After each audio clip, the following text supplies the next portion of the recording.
Katana number 5, written by Ann Nocenti, art by Cliff Richards and Alex Sanchez.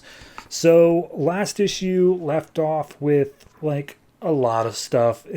She was fighting the creeper and then he disappeared, but like the overarching plot that you need to know is her sword broke and she's trying to fix it. So we open up with her at Weapon Con in Japan, and she goes in like playing the, oh, I'm just a dumb woman, I don't know anything about weapons. And so she's told like, oh, hey, try throwing this shuriken, or they call it specifically a dragon star. And so she like fakes that she's not good at it or whatever.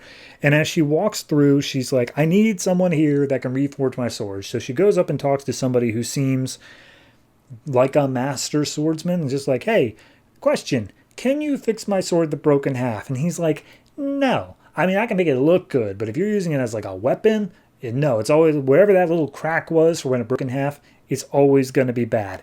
However, I've heard legends tell of this woman up in the mountains. Her grandson is here. He's an idiot, has red hair. But she will be able to fix your sword.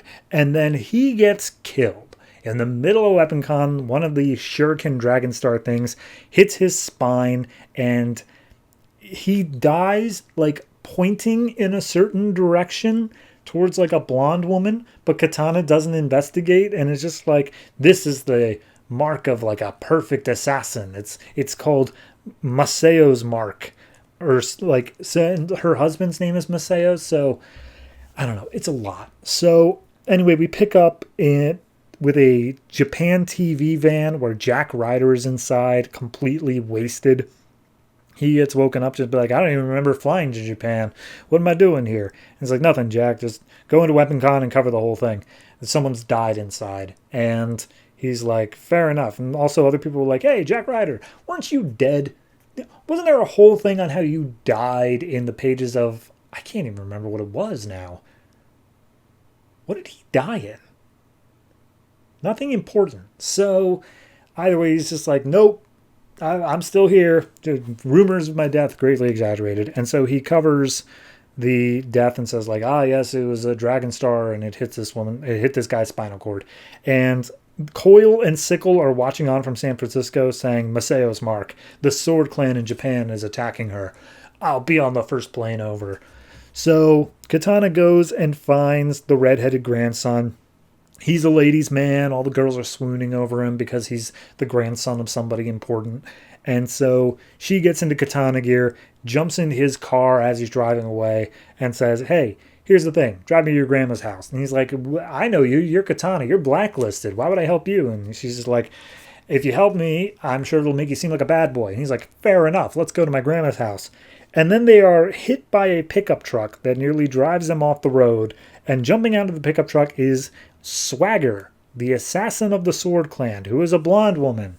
So probably the woman who killed the dude in the con. And she jumps out with her sword. She fights with Snake style. And Katana just kicks her in the face because he's like, oh, I bet a pretty woman like you would hate that. And she does. So she cuts the femoral artery of the redheaded kid, which I swear to God doesn't even have a name in this whole book. But regardless, I don't care about him. So then they get into this conversation about like, oh, you're an outsider like me. Like, we're all outsiders. Which currently in Green Arrow, there's this whole thing about outsiders. And there's a sword clan, I believe, in the Outsiders. So I'm really confused as to if this is a tie-in or if this is like its own thing. Because the way they talk about it, it doesn't sound anything the same. But regardless, she manages to pin Swagger to a cherry blossom tree and makes her way with the redheaded kid, saying like, let her bleed out. So they drive their way up to Grandma's house. As they get in, they see the grandma is still making weapons, but more so as art pieces, like they aren't functional weapons. And there's a trash can full of like heavy metal fans that are used for weapons. And the grandma comes down saying like, hey, what do you want? Why are you at my house? And he's like, oh, can you fix my sword? And she's like, no, I can't do that. And so she gets held at sword by Katana saying, fix it or I'll kill you. And just saying like, okay, you know what? Maybe you're the one who needs fixing. Like if you're deciding whether or not like you want to kill me, maybe that's like a personal problem that needs doing. How about you explain to me why you want it so bad? And she explains the whole thing of it's Soul Taker, my husband's soul, blah, blah, blah. And saying how when she was younger, two brothers loved me. She had to choose between them. She chose her husband, and then the husband's brother killed the husband. It's like revenge. So at this point, she's already working on the sword. She works fast, I guess. And basically they're talking about like, oh, I want to kill the Sword Clan outsiders. And the old woman's just like, if you want to deal with rottenness, start with yourself. Like you clearly got issues here. So if you want to kill all the rotten bits, you got to kill yourself. Which was heavy, but regardless, Swagger is now back. She's tracked them down. She's coming to attack them. Katana uses the war fans to attack Swagger. And it's not enough. She's got too many people with her. And then all of a sudden, Sickle shows up and says, hey, Sword Clan. I'm also Sword Clan, but we got to protect Katana. And so, I have to protect Katana. So it's all of Swagger's Japanese clan against Sickle and Katana. These names are too much, man. And as they're fighting back to back, Masayo's ghost shows up and says, what is she doing working with that betrayer? How dare she? And then Creeper shows up and says, how dare Jack Ryder get drunk? The night belongs to the Creeper. He then goes over to where the old woman is working on the sword, says, hey, is this the only woman in the world who could fix the sword? Yeet! And just kills her.